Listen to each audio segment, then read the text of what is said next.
अस्सलाम वालेकुम dear viewers, site engineers and site supervisors. आज की वीडियो में हम लोग एक इम्पॉर्टेंट टेस्ट डिस्कस करने जा रहे हैं जो कि साइट सुपरवाइजर्स के लिए और इंजीनियर्स के लिए बहुत इंपॉर्टेंट है और हर साइट पे ये किया जाता है। बहुत कॉमन सा टेस्ट है और बहुत इंपॉर्टेंट है। तो इस टेस्ट की डिटेल्स हम लोग स्टडी करेंगे। टेस्ट का पर्पज़ क्या है, टेस्ट का प्रोसीजर क्या है, और फिर हम लोग टेस्ट के लिए जो प्रोसीजर यूज़ करते हैं या टेस्ट के लिए जो अपरेटिस यूज़ होता है वो हम लोग डिटेल से डिस्कस करने जा रहे हैं। तो इस वीडियो को लाजमी देखिएगा। और being as a site engineer या सिविल इंजीनियर आप लोगों को इस टेस्ट का पता होना चाहिए। इस टेस्ट का नाम है स्लम टेस्ट। स्लम टेस्ट हमारे साथ क्या है? The slump test is a standard test used for measuring workability and consistency of fresh concrete. ये टेस्ट किस पे किया जाता है? फ्रेश कंक्रीट पे किया जाता है। और ये किस लिए यूज़ होता है? ये वर्केबिलिटी या कंसिस्टेंसी को मेजर करने के लिए यूज़ होता है। वर्केबिलिटी और कंसिस्टेंसी हमारे साथ क्या है? हम लोग जो कंक्रीट तैयार करते हैं उसको किस तरह से हैंडल किया जाता है, उसको किस तरह से प्लेस किया जाता है, उसको वर्केबिलिटी कहते हैं। The ease of placing concrete is called workability. तो वर्केबिलिटी को मेजर करने के लिए या कंसिस्टेंसी ऑफ फ्रेश कंक्रीट को मेजर करने के लिए स्लम टेस्ट किया जाता है। हर साइड पे ये किया जाता है। It helps determining how easily concrete flows and whether it has the right amount of water for the proper placement. तो इसका मकसद क्या है? ये हमारे साथ क्या कर लेता है कि कंक्रीट ईज़िली फ़्लो कर रहा है कि नहीं कर रहा, और बाकी बात ये कि हमारे साथ कंक्रीट का प्लेसमेंट सही किया जाएगा या नहीं किया जाएगा। तो ये टेस्ट साइड पे ज़रूर किया जाता है। इसके अपरेटस क्या है? तो एज पर IS हम कौन से स्टैंडर्ड 1199 1959 या ASTM C143 या IS 1199 के तहत हम इसका प्रोसीजर या इसका जो इंस्ट्रूमेंट्स है वो देख लेते हैं। फिर इसका प्रोसीजर देखेंगे। इसमें जो इंस्ट्रूमेंट्स यूज़ होते हैं हमारे साथ फर्स्ट में होता है स्लम कोन। स्लम कोन क्या है? ये हमारे साथ एक मेटल कोन होता है। इसका हाइट हमारे साथ क्या है? इस तरह का कोन होगा, आप लोगों ने साइड पे देखा होगा। इसकी हाइट हमारे साथ क्या है? 300 mm है। जबकि इसका जो डाया है, इसके बेस का डाया हमारे साथ 200 mm है। जबकि इसके टॉप का डाया हमारे साथ 100 mm है। टॉप डाया 100 mm है, बॉटम डाया हमारे साथ 200 mm है, और इसका हाइट 300 mm। 100 200 300, सिंपल सी बात है। ये आप लोग को याद होना चाहिए। ये एक कोन होता है। दूसरा हमारे साथ इसमें यूज़ होता है टेम्पिंग रॉड। टेम्पिंग रॉड का हमारे साथ डाया 16 mm होता है। जबकि इसकी लंबाई जो होती है वो हमारे साथ 600 mm होती है। इसको किस पर्पज़ के लिए यूज़ किया जाता है? इस तरह का एक रॉड होता है।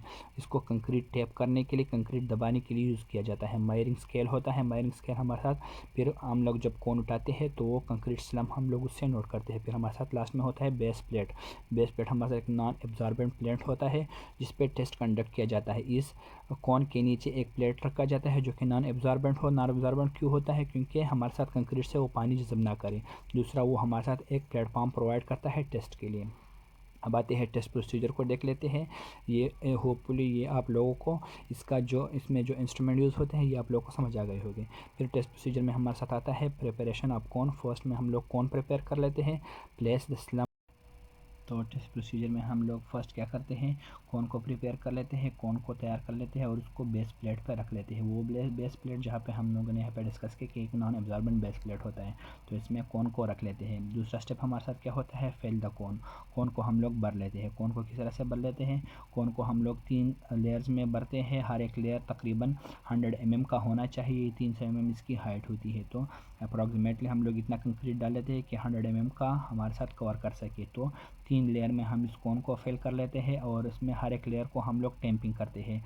Compact each layer 25 stroke. हर एक लेयर को हम लोग स्टैम्पिंग रॉड से, जो हम लोगों ने डिस्कस किया कि 16 mm रॉड होता है और 600 mm उसका डाया होता है।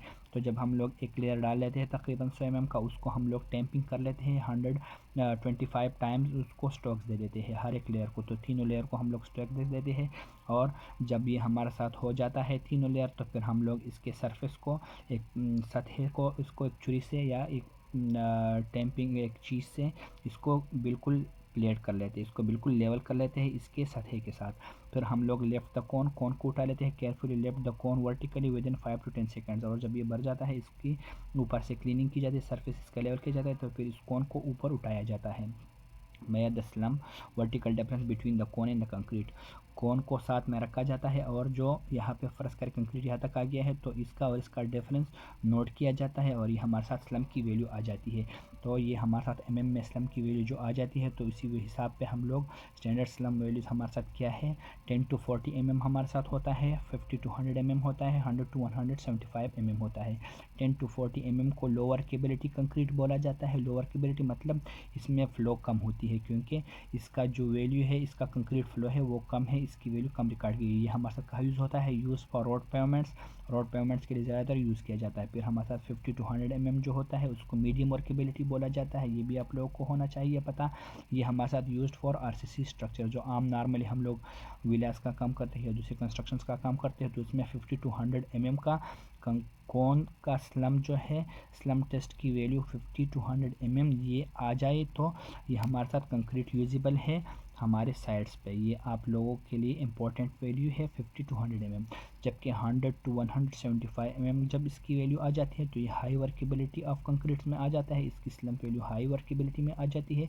और ये यूज्ड फॉर पंपेबल कंक्रीट्स। पंपेबल कंक्रीट कौन से है, जो पाइप से पंप किए जाते हैं, जैसे कि शॉर्ट क्रीटिंग हो गया, दूसरी तरह के पंप्स के थ्रू जो कंक्रीटिंग की जाती है। तो ये स्लम की वैल्यूज़ है 10 to 40, 50 to 100 and 100 to 175। Low workability, medium workability और हाई वर्केबिलिटी। तो ये हमारे साथ पूरे का पूरा स्लम टेस्ट था। स्लम के मुख्तलिफ टाइप्स भी होते हैं, true slum, share slum, collapsible slum और ज़ीरो स्लम। वो हम लोग नेक्स्ट वीडियो में उस पर एक शॉर्ट वीडियो बना देंगे और होपफुली ये स्लम टेस्ट का कंसेप्ट आप लोगों को क्लियर होगा। आप लोग कमेंट सेक्शन में अपनी राय का इजहार ज़रूर दीजिएगा। शुक्रिया। मिलते हैं नेक्स्ट वीडियो में, नेक्स्ट टेस्ट का प्रोसीजर और उसका मेथड स्टडी करेंगे। शुक्रिया।